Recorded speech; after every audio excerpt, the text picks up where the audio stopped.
For your grace, we thank you for your goodness. We thank you for the opportunity to get into your word and to enjoy it and to be changed. God, I pray that you'd work for your glory in our lives right now. Amen. I'm going to make one more change before we get going because somehow I got this music stand it's on the B team. It's the flimsiest stand we've used yet. So I'm gonna steal somebody else's. It's better. I'm not coveting. I'm stealing. All right. Worship team, you're going to have to work this out later. It's going to be great. All right. Now I got something substantial. I've got something weighty, and we're going to talk about that more in a minute. It'll actually tie in, though not very well. Cool. So have you guys ever watched the newscast when there's like a hurricane going on?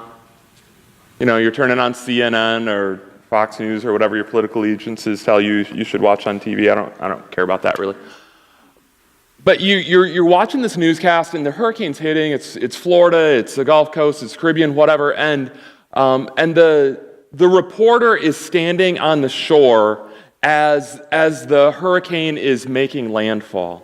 And everything behind them is just going crazy. So you've got the winds blowing, the rain's like coming across flat rather than actually coming down. You got palm trees in the background, and they're being ravished. And as the wind picks up more and more, you've got this petite little reporter, and she's there, and she's like leaning into the wind, trying not to get blown away. And then she's bracing herself a little bit, and or trying to shield her eyes from the wind and the rain and all of those things. And that's like good up to maybe like 60 miles per hour or something. But then after that, they actually, cut scenes, and the next scene they come back with goggles.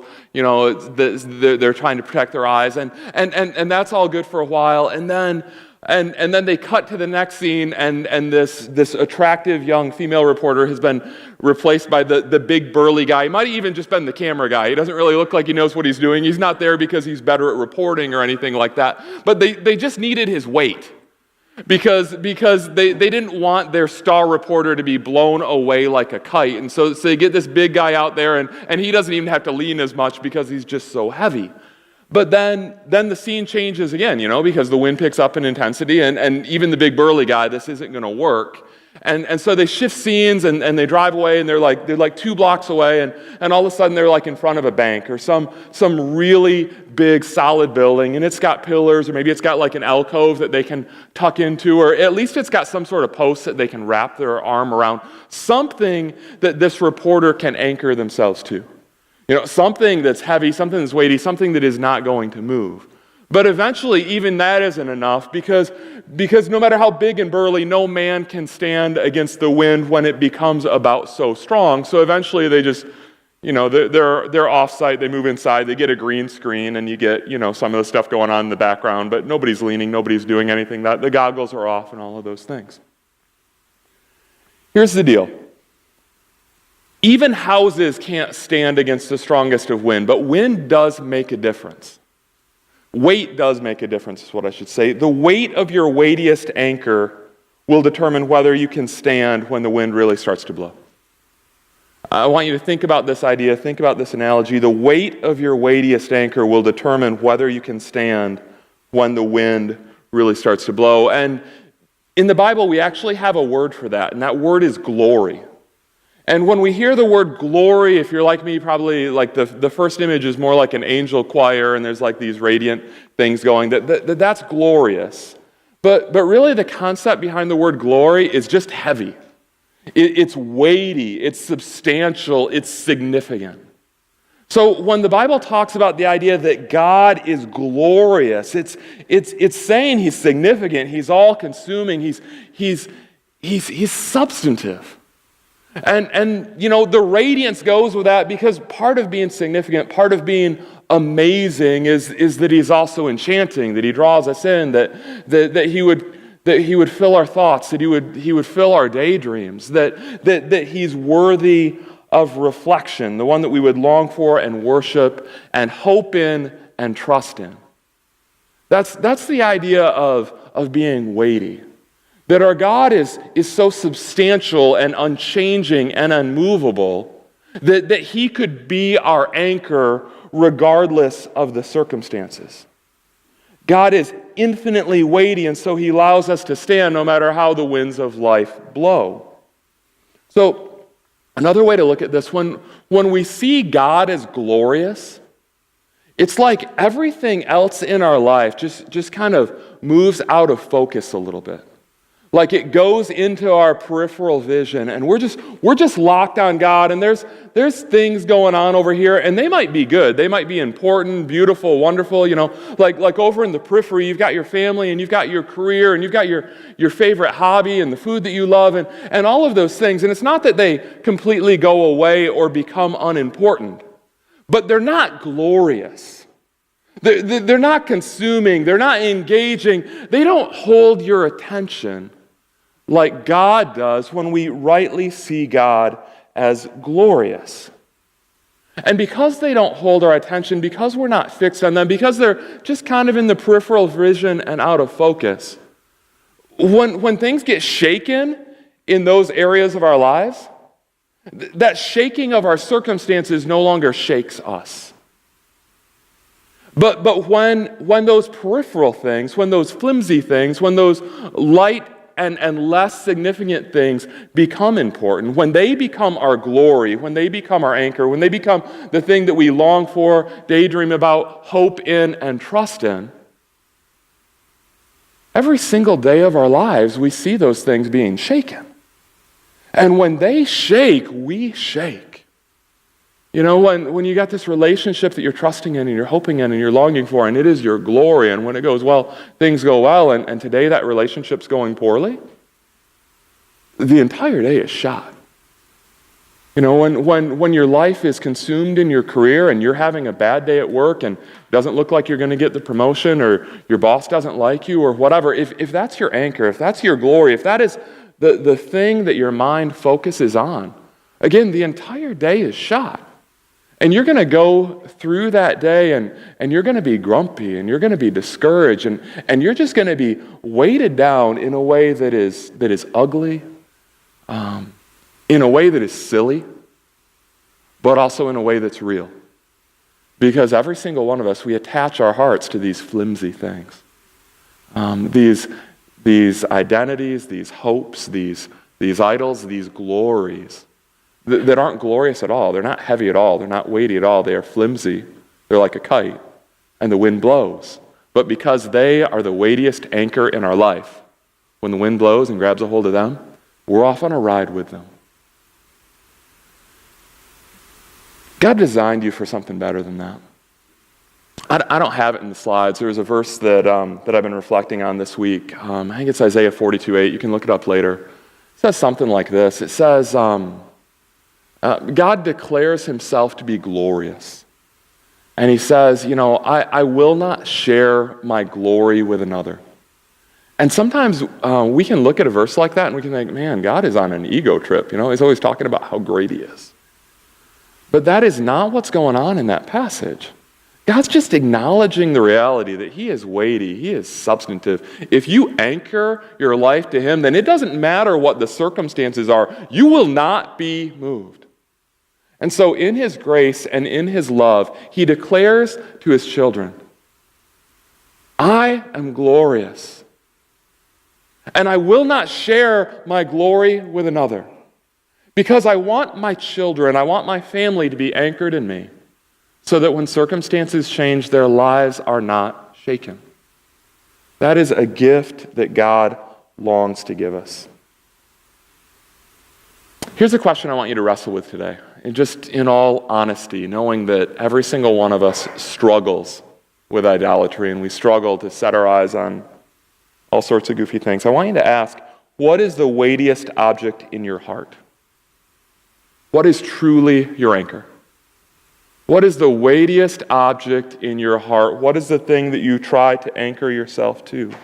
What is that object that either sustains you, or what is that object that is so light and flimsy that it allows you to be carried away like a kite when the winds of trials really start to blow? And how would you know what that is? Because all of us, if you've been around the church long enough and you're like, and have like an honest intent to follow God, you know the Sunday school answer, well, I mean, the glory of my life is Jesus, okay? How would I know if that's not true? I mean, if things are going well, I'm not going to know. If the wind isn't blowing, it doesn't matter how flimsy your anchor is. Everyone's standing straight up and tall. No one's needing to lean into the wind. No one's being carried off like a kite. But we discover what our anchor is and how substantial our anchor is when the wind starts to blow.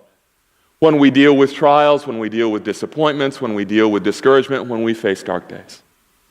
Again, that might be relationships, that might be career, that might be success, whatever. All of us struggle with it. I struggle with it too. I've been wrestling with it this week as I've wrestled with this passage. I've seen that one of my kites that I attach my heart to is just the success and effectiveness of this church. It's what's going on in your life. It's whether you guys are growing in Christ, whether the church is growing, all of those things. And on a good day, again, that comes off as beautiful. I mean, Shannon's the guy who loves people and wants to make disciples. We should all aspire, whatever. But on a bad day, when the metrics aren't good, when I'm really hoping for good things in your life, and instead you take a left turn and go off into the ditch, and I am crushed, and I am devastated, in that moment, I figure out that while it's true that I love people and want to make disciples, it's also true that I'm anchoring my heart on the success of this church and on my effectiveness in helping you to grow as a disciple. And that's sick. And that's stupid. I love you guys, but you're not glorious. You're not. You should not be the anchor of my heart. Again, I don't know what that is for you, but I know that you are tempted to attach your heart to something else. And again, when things are going well, you're not going to know the difference. You're just going to be, if it's your career and things are going well, you're just a high performer and everybody thinks that's great. But when things don't go well and you're devastated, then we really figure, what are we attaching our hearts to? So we discover our anchor in the midst of dark days, and that's really what Israel's going through here. As we jump into this story in 1 Samuel 13, what we're going to see is that Israel's anchor is their king. King Saul's anchor is himself. But Jonathan's anchor, Jonathan's weight, Jonathan's glory is in the living God. And we're going to see that plays out very differently in his life than in every other life that we encounter in this. So we're going to look at those things, and we're going to ask, what would it look like to allow God to truly become the glorious anchor of our lives? So we're calling this series The Rival King, and the reason we're calling it that is because God is supposed to be our king. God is supposed to be our glory. God is supposed to be our anchor. God is supposed to be our hope. And that's true now just as much as it was true in the Old Testament. But what we have in this season of the life of Israel is that they said that they actually rejected God as their anchor, their glory, and their hope. And they said, God, give us a human king that we can actually look at. Give us someone who is tall and who is good looking and who is muscular and valiant, and he will be our hope. So God, in his grace and in judgment, allowing his people to learn some hard lessons from their mistakes, said, all right, I'm going to give you a new glory. And you're going to place your hope in this man. And when the wind blows, you're going to see just what a lousy anchor he is. And that's kind of where we're at in the story at this point. We've progressed through a few stages of that. Kind of as the story opened of the series, again, the nation was in the midst of dark days. They're in the promised land. God had said, hey, I'm going to give you this land flowing with milk and honey, and you're going to be safe and secure so long as you're faithful. But they weren't faithful. So these enemies, they've pressed in on every side, and they've got the Amorites that are on the east, and they've got the Philistines on the west, and everyone's just kind of squeezing in. And all of these rival people, they're starting to pillage and plunder and exploit God's people. And so they cry out to God. They say, give us a deliverer. And in their foolishness, they say, give us a king to deliver us. But God, in his grace, he gives them this king, this false anchor. But loving his people, he says, you know what? You're at least asking me to give you something, and I'm at least involved in your own eyes in saving you, so I'm going to save you through this king. And so we get this battle where it says the Spirit of God came upon Saul in power in chapter 11, and he rallied 330,000 troops. All these guys who weren't ready for battle, all of a sudden, God moves in Saul. Saul rallies the people. They all come out. They win the victory. They're celebrating. All of that is great. And then we're on the heels of that victory as chapter 13 opens and the wind starts to blow again. So verse 1, Saul was 30 years old when he became king, and he reigned over Israel 42 years. Saul chose 3,000 men from Israel. 2,000 were with him at Michmash in the hill country of Bethel, and 1,000 were with Jonathan at Gibeah and Benjamin. The rest of the men he sent back to their homes. Jonathan attacked the Philistine outpost at Gibeah, and the Philistines heard about it. Now, I thought about putting maps up here, but here's the reality. Some of you, if I put maps up there, you're just going to stare at the map and you're going to miss everything. So here's what you need to know about the cities. You don't know how to pronounce the names. You don't know where they are, but they're kind of in the middle of Israel. Most of them are in the territory of Benjamin, which is kind of central Israel or somewhere near there. A lot of them, there's like 5 of them in this chapter, I think, that start with a G. You're not going to keep them straight. Don't even worry about it. We're getting the big ideas. We're not going to focus on some of those little details. So some of the big ideas, some of the major scenes that you need to see shifting in here. A few minutes ago, they had 330,000 soldiers. But hey, that was for battle. The battle's over. People need to eat. People need to sleep. They want to see their kids. Okay, everybody go home. I'm keeping the 3,000 strongest, tallest, most valiant, courageous, honor guard kind of guys. I'm keeping them with me. Okay? And Saul says 2/3 of those guys, 2,000 are going to be directly with me, and 1,000 I'm going to send over with Jonathan, the crown prince. And it seems like Saul's strategy at this point is to say, all right, well, we won the battle, and my territory, where I grew up, my clan, what I care about, that's Benjamin. That's right around here. So I'm going to solidify this area. I'm going to kind of establish my headquarters. I'm going to keep my head down. I'm not going to cause any trouble. I don't want any conflict. I just want to be safe and secure, and I'm glad we won one battle, and I'm going to stay over here. Okay? With 2,000 men. Jonathan, he's got 1,000 men. He always has less troops. He always has less resources. And as the story progresses, he has less and less and less. And yet, whatever the resources that we have, Jonathan is this guy who's doing the exact opposite of his dad. His dad's like, keep my head down, don't cause trouble, I don't want a conflict, I don't want war, I don't want to risk my life. Whereas Jonathan, he's just this guy, he is crazy. He is fearless. He does these ridiculous things that none of us would do. He's continually risking his life. He's like, I got 1,000 guys. Here's what I'm going to do. I'm going into battle. We're starting a war here because I understand that God promised this land to his people. And I believe at my core that God is going to raise up someone to deliver his people. God is going to keep his promise. It's just a question, is he going to keep his promise through me? Or is he going to keep his promise through somebody else? And I don't know the answer to that. I might go into battle and I might die. But who cares? I'm dying for the glory of God. And who knows, maybe perhaps I will be the one through whom God delivers his people and receives glory. And just restores the confidence of the nation so that they set their eyes on him and they put their hope in him and they put their trust in him. And if it goes the other way and I die, who cares? My anchor is not my security. My anchor is not my life. My life is like a kite that blows in the wind. Who cares? I'm anchored in God's glory. So what we see is that Jonathan, like he's always doing, no matter the odds, no matter whether he might die, whatever, he's just going headlong into battle. Saying, you know what, I'm not very weighty, I'm not very important, but I have a God that is glorious. So he leads the people into battle, and now Saul's kind of forced into this position where he's just kind of got to follow. He's got to do something. Verse 3, Jonathan attacked the Philistine outpost at Gibeah, and the Philistines heard about it. So Jonathan's doing all of this. Then Saul had the trumpet blown. This is Saul's one contribution. He turns to the little guy who isn't strong enough for battle, but he can blow a horn. He says, blow the horn, blow the horn. Saul had the trumpet blown throughout the land and said, let the Hebrews hear. So all Israel heard the news. Saul has attacked the Philistine outpost And now Israel has become a stench to the Philistines. I'm struggling today with my words. And the people were summoned to join Saul at Gilgal.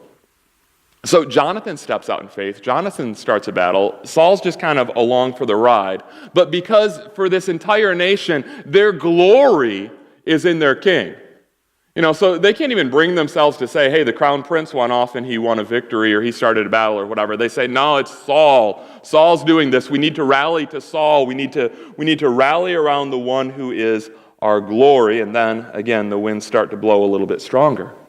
Verse 5, the Philistines assembled to fight Israel with 3,000 chariots, 6,000 charioteers, and soldiers as numerous as the sand on the seashore. They went up and camped at Michmash, east of Beth-aven.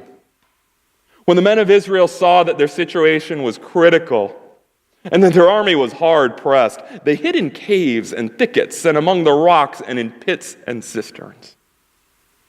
Some Hebrews even crossed the Jordan to the land of Gad and Gilead. So, a couple of chapters ago, we got 330,000 Israelite troops. They've assembled as one man. They're making war. They're winning the victory. And when they win, they reaffirm their allegiance to King Saul, and they give glory to King Saul, and they say, Saul, you are our anchor. You are our hope. You are our king. And then a stronger enemy shows up. And these guys, they've got iron chariots. Okay? And we're going to see as the story unfolds, they have iron, period. And Israel, they don't even have blacksmiths. They can't even make an iron chariot. They can't even make an iron sword. They are extraordinarily overmatched, and it's looking really, really bad. And the nation's about to see what it looks like when you put your hope in a man and how they're shaken. So as the scene develops, we got these once valiant soldiers. They're hiding in caves and thickets and among the rocks and in pits and cisterns. So they're literally scampering around, and they're looking for holes to hide in. They're like scared mice, and there's like a big barnyard cat that's come out, and they're just scurrying, and they're literally hiding under rocks and in holes. Some of them, they're even abandoning their land, and they're going across the river. They're saying, let us just get out of here. Why? Because their hope was in a man, and they're beginning to realize that a mere man is not heavy enough to be their anchor. Okay? Our hope's in Saul. But what is Saul against 3,000 chariots? Saul's nothing against 3,000 chariots. We better run. We better hide. We better find a rock to crawl under. And that's just how it is for us. When you anchor your hope in a human leader, anchor your hope in me. Hey, you got a pastor, whatever. When you anchor your hope in a relationship, when you anchor your hope in a political leader, the day is going to come when you're going to figure out he's just not substantial enough to hold the weight of your hope. And then you're going to find yourself scurrying under a rock or scampering into a hole like a scared little mouse. You're going to find yourself, rolled up in the corner in the fetal position, just hoping to weather the storm. Again, I've seen it happen to me. When I build my identity around the success of this church, when I build my identity around anything that can be shaken, what does it lead to? At best, I have a good day and it just reinforces my pride. But more often, I have a rough day and I go home and, hey, I'm disappointed. Things didn't go the way I wanted, so I take it out on my kids, I come home and my kids are happy to see me, and they call me Daddy Cow because that's what they call me, and they're really excited. And all of a sudden, Daddy Cow's grumpy, and what did they do? They did nothing. They did nothing. But my anchor was shaken, and so now I'm grumpy, and that's just the Daddy Cow that they have to deal with that day. It's lousy, it's ridiculous, but all of us do it. Definitely not just me. And we kind of get a hint at how pervasive this is in the story. I said you could ignore all of the city names. I want us to talk about one city name. It's called Beth-aven. It said the Philistines, they went up and they camped at Michmash, east of Beth-aven. So the author could have just said they camped at Michmash, and he does other places in the story, and I think kind of back in the day, everybody knew where that was. Obviously, we don't. But I wonder if the author is going out of his way to mention the city when he says they camped at Michmash, east of Beth-aven, because Beth-aven has a really interesting meaning. Some of you guys, maybe if you've been in the church for a while, you've heard of the city Bethel, or you've heard a church named after Bethel or whatever. Bethel means house of God. Okay, so Beth means house, Bethel, house of God. Beth Aven, it's kind of this weird one. It gets translated differently because Aven has a few different meanings, but sometimes it's translated as iniquity or sin or idolatry, so it could be like the house of iniquity, the house of idolatry. But what that word means at its core is simply empty. It means nothing. So Beth Aven is the house of nothingness. Beth Aven is the house of emptiness. And I think one of the illusions that we're getting in the story is that's what we tend to hope in. We tend to hope in empty things. We tend to claim as our glory something that's actually nothing, something that is actually light and flimsy. And when the wind blows, we are carried off like a kite. For the nation of Israel, their anchor was their king. And they're figuring out that placing their hope in a man is just dumb. But Saul's anchor is even worse. Saul's anchor is himself. Saul's glory is himself. So Saul, he remained at Gilgal, and all the troops with him were quaking in fear. Things are going really bad for Saul. He waited 7 days, the time set by Samuel, but Samuel did not come to Gilgal, and Saul's men began to scatter. So he said, "Bring me the burnt offering and the fellowship offerings." And Saul offered up the burnt offering. Just as he finished making the offering, Samuel arrived, and Saul went out to greet him. "What have you done?" asked Samuel. Saul replied, when I saw that the men were scattering and that you did not come at the set time and that the Philistines were assembling at Michmash, I thought, now the Philistines will come down against me at Gilgal, and I've not sought the Lord's favor.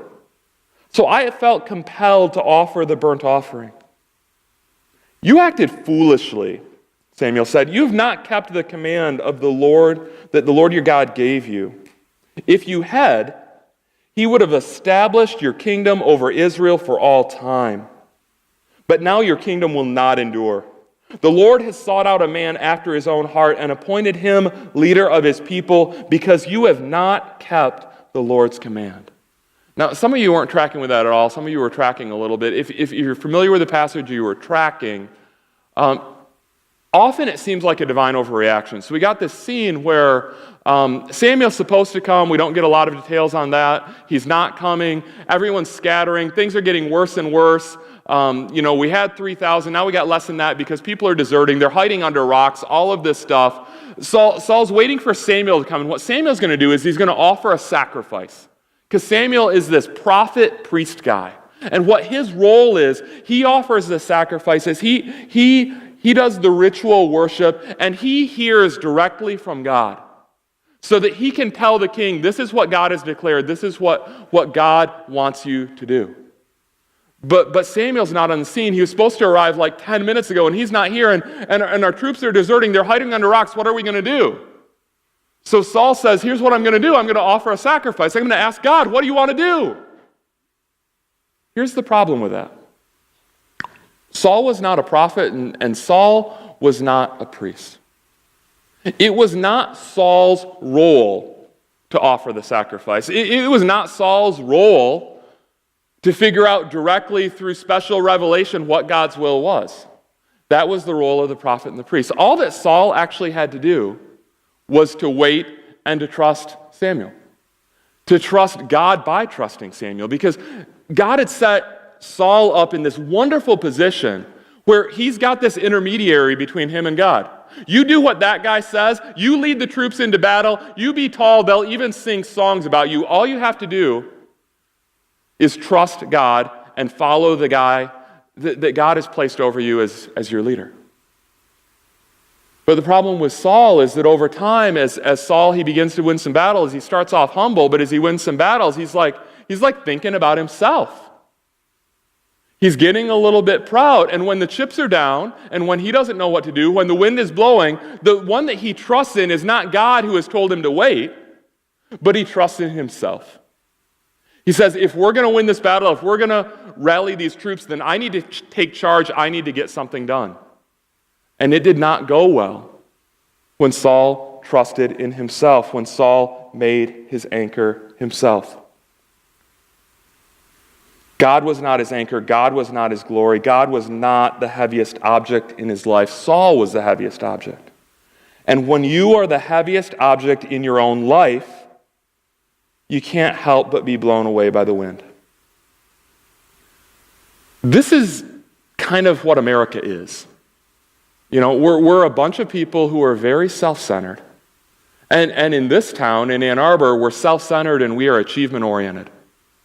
Okay, so the biggest thing, the most blaring clear thing that we can see is ourself, our own needs, our own wants, our own preferences. And the greatest hope that we have is in ourself, that I'm going to pull myself up from the bootstraps, I'm going to achieve, I'm going to go get it done. Okay? And it doesn't work. Because when your achievement, your performance, your righteousness, your virtue, your goodness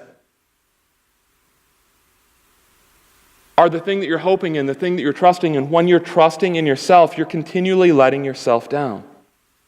And you're continually beating yourself up. You're continually asking, why am I not good enough?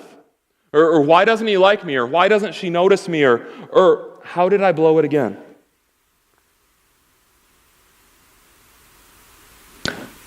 Everybody tune in for a second. Some of you guys you're just really demoralized by your own sin.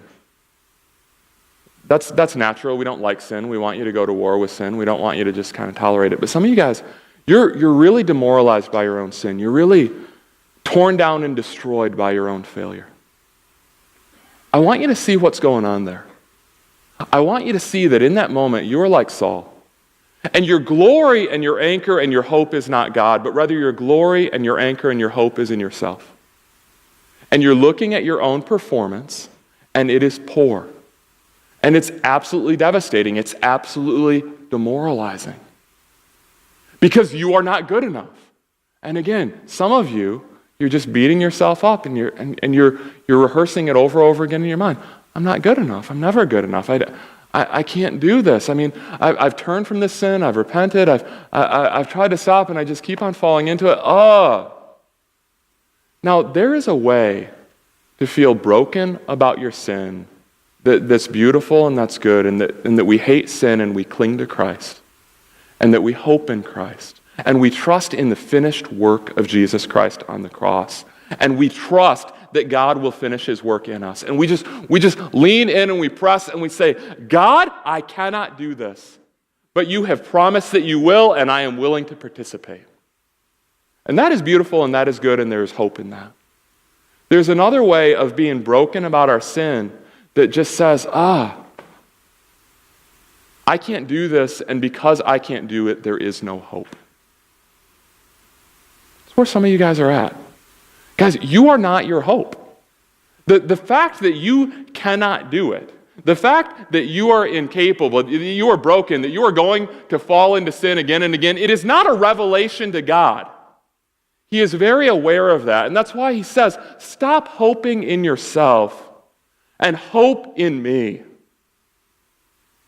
So we go to war with our sin. We hate our sin. We try to put sin to death in us, that we might know and love and pursue Christ. But in that process, if we get our eyes so much on ourselves, we cease to make progress and we just become demoralized. Instead, we look to Christ and we beg him to work, and when we don't feel like he's working, we trust and we believe again that he will finish his work. Amen?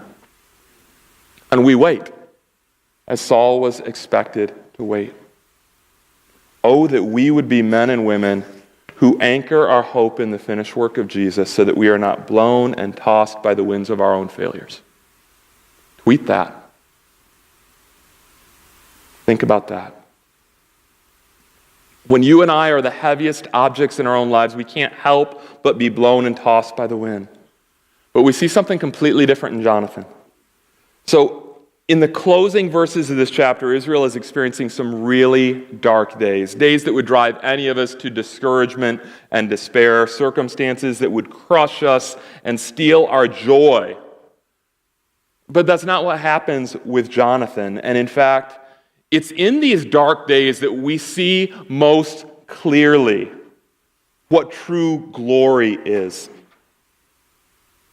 So Samuel just rebuked Saul. He just promised Saul, your kingdom's not going to endure. What does that mean for the crown prince? Okay? Jonathan's the crown prince. He's supposed to be the next king. But if Saul's kingdom's not going to endure, then Jonathan is never going to be king. 2 chapters ago, we had 330,000 men. In a minute, we're going to have 600. Because even among the 3,000 of the best, 80% of them went and hid under rocks. In that moment, most people would be discouraged. Most people would have their eyes so clearly fixed on their devastating circumstances that they could do nothing but fall into the fetal position and just kind of shiver in the corner. But what we see in Jonathan is that he's just this guy who he is unfazed. He does not even seem to notice. So I want to just walk through just how bad the circumstances were. Verse 15, then Samuel left Gilgal. He went up to Gibeah in Benjamin, and Saul counted the men who were with him. They numbered 600. Again, because everyone else is crawling under rocks and hiding in holes. Saul and his son Jonathan and the men who were with them were staying at Gibeah in Benjamin while the Philistines camped at Michmash. Raiding parties went out from the Philistine camp in 3 detachments. One turned north towards Ophrah in the vicinity of Shual, another west toward Beth Horon, and a third southeast toward the borderland overlooking the valley of Zeboim facing the desert. So basically, Saul's military outpost at Michmash, it's been taken over by the Philistines, and now it's their military outpost centrally located from which they can pillage and plunder the entire land. It's dark days, and it's getting worse. Not a blacksmith could be found in the whole land of Israel because the Philistines had said, well, otherwise the Israels will make swords and spears. So all Israel went down to the Philistines to have their plowshares and their mattocks and their axes and their sickles sharpened. The price was 2/3 of a shekel for sharpening a plowshare and a mattocks, and 1/3 of a shekel for sharpening forks and axes and for repointing goads. So on the day of the battle, not a soldier with Saul and Jonathan had a sword or a spear in his hand. Only Saul and his son Jonathan had them. So not only do they have like this technological advantage with iron, not only are they price gouging, but when these guys are preparing for war, they don't even have a sword. The best weapon that they have is a pitchfork, and they had to pay this exorbitant price to get their pitchfork made. Okay?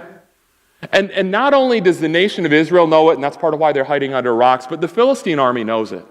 They have an exact count of the iron weapons in the nation of Israel because they are the ones who made the 2 that they have. And so they're just going out, they're pillaging, they're plundering, they're taking whatever they want. It's no wonder that most of the warriors in Israel were hiding under rocks. But what happens when one man shows up whose glory is in the living God? We're going to get a closer look at this next week, so I don't want to give too much away, but I want to give you a sneak peek, because what we see is that it's in the darkest of days that we most clearly see the weight of glory. You don't know what your glory is when all is going well, but when things turn south, when things get bad, that's when we see where your anchor is, and that's when we see the value of a legitimately glorious anchor. Verse 23, now a detachment of Philistines had gone out to the pass at Michmash. One day, Jonathan, the son of Saul, said to the young man bearing his armor, "Come, let's go over to the Philistine outpost on the other side." But he didn't tell his father.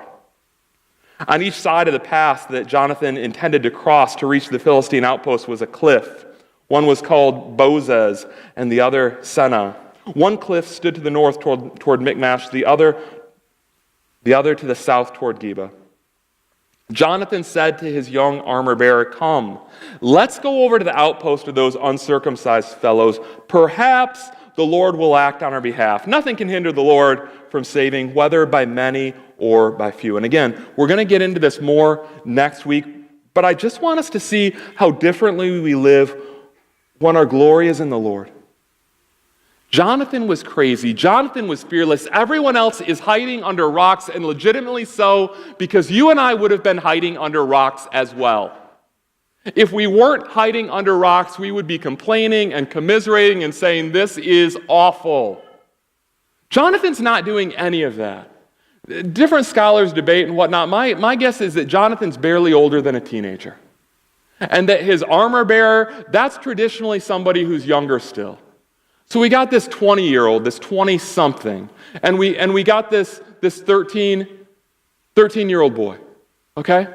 The 20-year-old, in the midst of all this devastation, in the midst of the army going from 330,000 down to 600, in the midst of all this pillaging and plundering and raiding and everything else, this 20-year-old, he says to the 13-year-old, hey, you know our old fortified city on top of that cliff, that military outpost that we used to have that's now a Philistine outpost?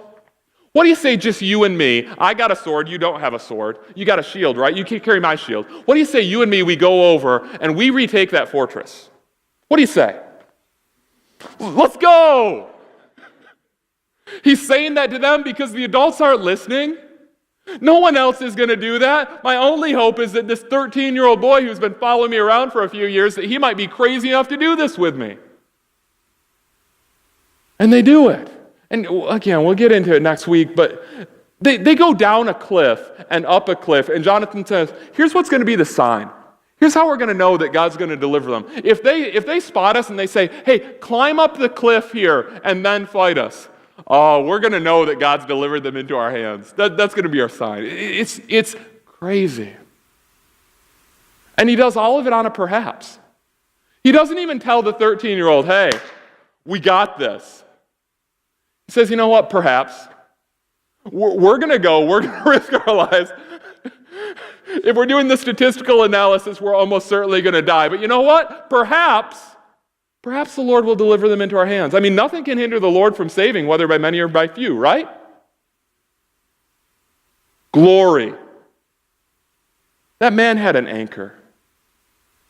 That man had this anchor and this hope that he looked at God and he saw God, and everything else that every other rational human being in Israel was looking at. Everything else that held them in fear, everything else that kept them from acting, it just blurred out for him. He couldn't see it. If you sat him down to give him a talking to, say, Jonathan, let's be smart about this, I don't think he could have heard you. Because the image of the glory of God was so burned into his consciousness that it was all he could see. Everything else was on the fringe, everything else was peripheral, everything else was blurry. I don't know about you guys, but that's how I want to live.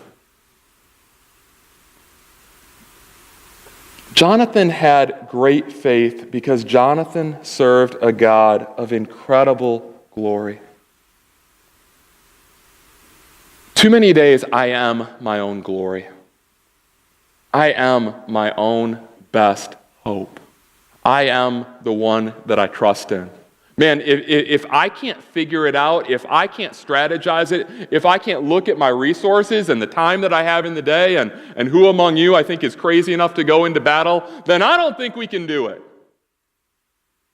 And when I am my own glory, not only is it ineffective, but it's miserable. Again, the best hope is that I have one of these days when things go really well, and now I'm really proud of how glorious I am because, wow, I delivered God's people. Okay? It's stupid. It's ridiculous. And again, more often, it doesn't end with a swollen ego because of how effective I was in my own strength. It ends in despair because I gave it my best effort in my own strength and I failed. Wonder of wonders. That is simply not how I want to live. And it's not how I want you to live. I don't know what you think about it. I hope you don't want to live that way. I don't want to live another second of my life as though I am the most important, significant, weighty, substantial person in the universe. I don't want to live another second as though I am worthy to be the object of anyone's hope, including my kids, including you, and including myself. I want to live in light of the reality that I am nothing, I am empty, I am weightless, I belong in Beth Aven. the house of emptiness. That's how substantial it is to hope in me. You know, all I bring to the table is my sin, my dysfunction, my brokenness. But I serve a God who is glorious. A God who looks at my sin, who looks at my dysfunction, and sees me in despair over how inadequate I am. And he says, here's the deal. You are broken, you are nothing, but I am glorious and I love you. I love you so much that I sent my son to die to redeem you, to recreate you, not to make you into something that is heavy like me, but into something that at least reflects me, that can reflect my glory to the ends of the earth.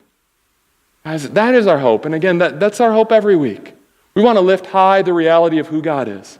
We want to see him as glorious. We want to lift high the reality of who we are apart from him, that we are broken, that we are empty, that we are nothing. And we want to lift high the gospel of Jesus Christ, that in our brokenness, in our emptiness, in our nothingness, the God of all glory loved us still. And the God of all glory came that we might be redeemed, that we might be restored, that we might reflect his glory. And oh, that in the midst of our sin, in the midst of our struggle, in the midst of our aspirations, we would grow in our vision of him. And we would look to him. And over time, we would see him so clearly that everything else fades away. And we can still pursue careers. We can still love and enjoy our family. And in fact, we can love them more. Because when they disappoint us, we are not crushed and we are not angry and we are not impatient. Because we've got an anchor for our glory. Amen? Let's pray. God, I just thank you that we have so many songs that sing about glory. I don't even know what's to come here, but I thank you that you are glorious. Lord, help us to see this more clearly. Help us to grasp your weightiness and our flimsiness. And help us to rightly hope in you. God, I pray again for those who are discouraged and crushed by their own sin. God, I pray that their hope for transformation would not be themselves, but that their hope would be in you. God, I pray for those who are crushed by somebody else's sin. I pray that their hope would not even be in the change of that other person, but their hope would be in you.